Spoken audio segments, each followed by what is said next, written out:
ውሃ የዘመናችን ፈርዖን ታላቅ ፒራሚድ በዓለማችን ካሉት ድንቅ ስልጣኔዎች አንዱ የግብጽ ስልጣኔ ነው። ይህ መጽሐፍ ቅዱሳዊ የሆነው የግብጽ ስልጣኔ ከተጀመረበት ከክርስቶስ ልደት ዘመን ጀምሮ እስካሁን ዓለምን ያስደመመ የመሰጠ በቀናት ያቃጠለ በራሱ የአካዳሚክ ጥናትና ምርምር መስክ ያለው ስልጣኔ ነው። የዛሬዎቹን ስልጡን ምዕራባውያን በቀናት የሚያብሰከስካቸው በአፍሪካ ምድር የበቀለ አፍሪካውያኖች ስልጣኔ አንዱና አንጋፋ የሆነው ይኸው የግብጾች ስልጣኔ ነው። ዛሬ በአውሮፓ አንጋፋ ሙዚየሞች ከግብጽ በተዘረፉ ታሪካዊ ቅርሶች የተሞላ ነው። ከዛም አልፎ ከግብጽ የተዘረፉ ቅርሶች በለንደንና በፓሪስ አደባባዮች ተተክለው ይገኛሉ። መጽሐፈ ታሪክ ዘኢትዮጵያ ከኑቢያ እስከ እስያ ገጽ 111 ላይ በግልጽ ሰፍሮም ይገኛል። ይህ ሁሉ የግብጽ ስልጣኔና ገናናነት ያረፈው እኛ ለዘመናት በቸልተኝነት በተመለከትነው በአባይ ወንዝ ምክንያት ነው። ለዚህም ነው ግብጽ የአባይ ስጦታ ነች የሚሉት። ምንም እንኳን ግብጽ የታላቅ ስልጣኔ ባለቤት ብትሆንም ራሷን ከውስጥና ከውጭ ጠላት አልተከላከለችም። ከግብጽ ስልጣኔ በኋላ ገኖ ለመጣው የሮማን ኢምፓየር አንድም በፍቅር ተጠልፋ አንድም በስልጣን ሽሚያ ሉዓላዊነቷን ለሮማኖች አስረክባለች። የ20 ዓመቷ ክሊዮፓትራ ከታናሽ ወንድሟ ስልጣኑን ለመቀማት ባደረገችው ሴራ የ52 ዓመቱን የሮማኑን ጀነራል ጁሊየስ ቄሳርን በፍቅር አጥምዳ ዙፋን ላይ ብትቀመጥም በጁሊየስ ቄሳር ሞት በኋላ ከሮማን ጀነራል ኦክቶቢያ ጋር በተፈጠረው የስልጣን ሽኩቻ ተጠልፋ ስትገደልና ወደ ኢትዮጵያ ለጥገኝነት የላከችውን የ17 ዓመቱ የበኩር ልጇ ሲዛሪያ ጁሊየስ ሲሳር ኢትዮጵያ ሳይደርስ በሮማ ወታደሮች ተጠልፎ ከተገደለ በኋላ ግብጽ ሙሉ በሙሉ በሮማኖች እጅ ወደቀች። ክሊዮፓትራ በሴራ ከተወገደች በኋላ ግብጽ የውጭ ኃያላን ገበጣ ሆና ለዘመናት ኖራለች። በዘመኑ የኦቶማን ኢምፓየር ደጋፊ የነበረችው እንግሊዝ ግብጽን ከፈረንሳይ መንጋጋ አላቃ የራሷ ቅኝ ያደረገቻት። እንግሊዝም ግብጽን ቅኝ ለማድረግ ሁለት አበይት ምክንያቶች ነበሯት። አንድም በአሜሪካ የእርስ በርስ ጦርነት ምክንያት በተቋረጠው የጥጥ ምርት ለተጎዱት የጨርቃ ጨርቅ ፋብሪካዎች አባይን ተጠቅማ ጥጥ ለማብቀል በመወሰኗና ሁለትም የሱዌዝ ካናል በመከፈቱ ምክንያት ወደ ህንድ የሚደረገው የመርከብ ጉዞ እጅግ በመቀነሱ ስዊዝ ካናል ለእንግሊዝ ኢኮኖሚ የሆነ ወታደራዊ ከፍተኛ ጥቅም በመስጠቱ እንግሊዝ ካናሉን ለመቆጣጠር በማሰቧ ነበር። እነዚህን ሁኔታዎች የብሪቲሽ ኢምፓየር የሚባለው ድረገጽ ሲያሰፍረውም ምንም እንኳን ከ40 ዓመታት የቅኝ አገዛዝ በኋላ በ1922 በአውሮፓውያኑ እንግሊዝ ግብጽን ሉዓላዊነትና ዕውቅና ብትሰጥም እስከ አውሮፓውያኑ 1954 ድረስ ከግብጽ ጫንቃ ላይ አልወረደችም ነበር። ግብጽ የአባይን ውሃ ተማምና ሁለተኛውን ካይሮ አይናችን ስር ገንብታለች።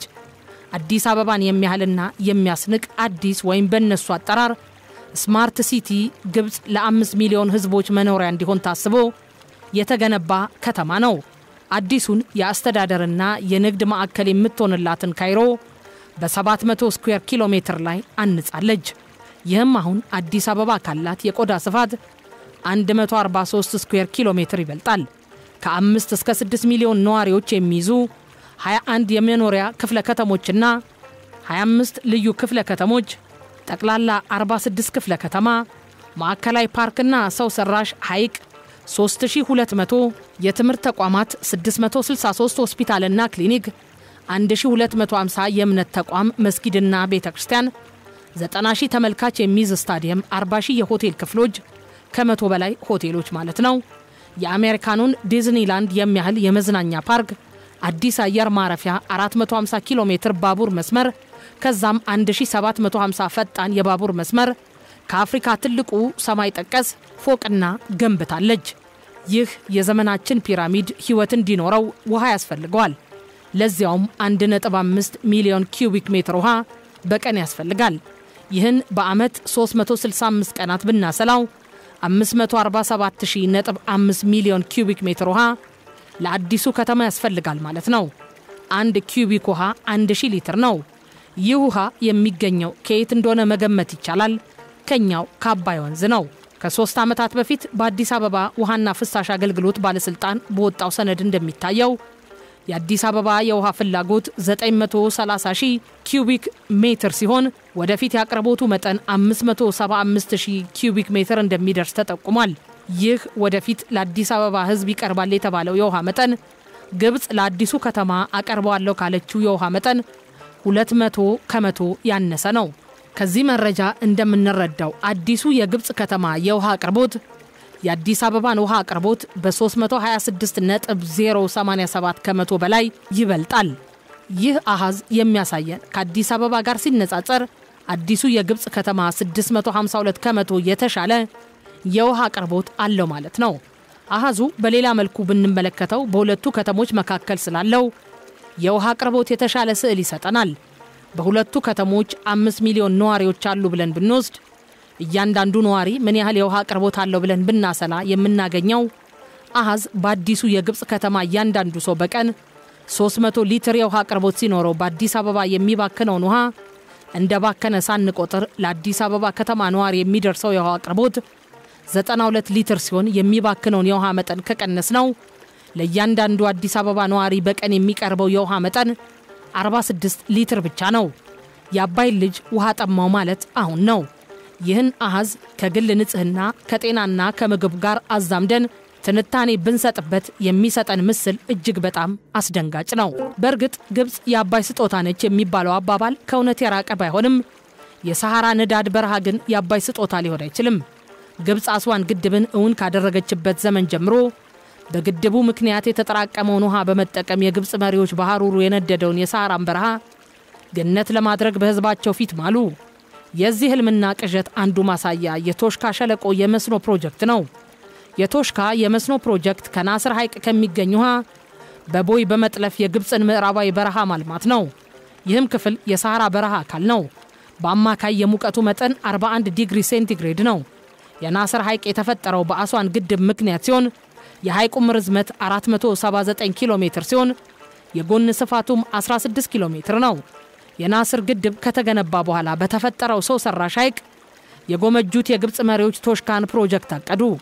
የግብጽን በረሃ የማልማት እቅድ የወጣው በ1960ዎቹ በአውሮፓውያኑ ወይም በ1950 እንደ ኢትዮጵያ አቆጣጠር በገማል አብድል ናስር ነበር።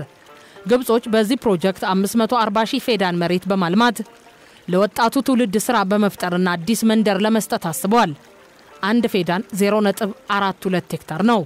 በአጠቃላይ ሊለማ የታሰበው መሬት 226800 ሄክታር ነው። ይህ 226800 ሄክታር መሬት ዝም ብሎ አይለማም። ለልማቱ ከፍተኛ የውሃ መጠን ያስፈልጋል። እንዲያውም ግብጽ ባቀደችው ፕሮጀክት መሰረት በቂ ውሃ ላታገኝም ትችላለች። ግብጽ ይህንን ህልም ለማስፈጸም ብላ ነው የአባይ ተፋሰስ ሀገራት ግድብ እንገድባለን ሲሉ ኡኡታ ያዙ ይልቀቁኝ የምታሰማው። ይህ ደግሞ እኛን ይበልጥ ይመለከተናል። ኢትዮጵያና ኢትዮጵያውያንም በፖለቲካ በኢኮኖሚና በማህበራዊ እንቅስቃሴዎቻችን እውነተኛ ዕውቀትና ጥበባዊ መረዳትን ያማከለ ብርቱ ጽኑና ቆራጥ እንቅስቃሴ ያስፈልገናል። በኢኮኖሚያዊ እንቅስቃሴዎቻችን የአረንጓዴ ልማት ፖሊሲ በብርቱ እንደግፋለን። አባይና ተፋሰሶቹም በማንኛውም ሁኔታ የመሳሪያም የፕሮፓጋንዳም አውድማ ሊሆኑ አይገባም ብለን ማመን ይገባናል። የምስራቅ የማዕከላዊና የሰሜን አፍሪካ የህይወት ሰንሰለት አባይና ተፋሰሶቹ የሜዲትራኒያን ባህርንም ያካለለ ሰፊ የስነ ህይወት ዑደት ስነ ምህዳርና እሴት የሆነው አባይና ተፋሰሶቹን በብርቱ መጠበቅና መንከባከብም ተገቢ ነው።